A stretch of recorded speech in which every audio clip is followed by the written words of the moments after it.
பரீட்சை வருது, நல்லா படிச்சுக்க. அது எப்படி முடியும்? வருஷத்துக்கு வெறும் 365 நாள் தானே இருக்கு.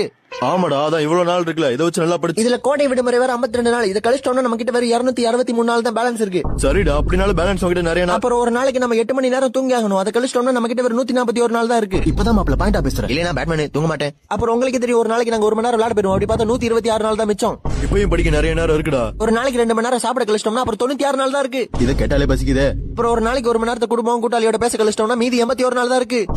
என்ன வாழ்க்கடா. இதுல பரீட்சை டெஸ்ட்னு நீங்க வைக்கிறதுல 28 நாள் சட்டுன்னு போயிருது. அப்ப மீதி 53 நாள் தான் இருக்கு. என்னது, அவ்வளவுதானா? இதுல டெய்லி அரை மணி நேரத்தை கக்கூஸ்ல கழிச்சுட்டா நம்ம கிட்ட வெறும் 46 நாள் தான் இருக்கு. இல்ல, நீ இதை சொல்றதுக்காக குசு பட்டியல போட்டுட்டு சமாளிக்கிறியா? அப்போ லீவு எல்லாம் சேர்த்தா ஆமால அது ஒரு 40 நாள் வரும். அதையும் கழிச்சிட்டோம்னா நம்ம கிட்ட வெறும் 6 நாள் தான் இருக்கு. 6 நாள் தானா? அப்புறம் எல்லாருக்கும் குறைஞ்சது ஒரு 5 நாளாவது உடம்பு சரியில்லாம போயிரும். அப்படின்னா 1 நாள் தான் இருக்கு. என்ன மாப்பிள்ள, எனக்குலாம் உட முடியலன்னா நான் 1 வாரம் லீவ் போடுவேன். இதுல மிக முக்கியமா எல்லாரும் அவங்க பிறந்த நாளை கொண்டாடுவாங்க. அப்படின்னா நம்ம கிட்ட 1 நாள் கூட மிச்சம் இல்ல. மூடுறா வாய்.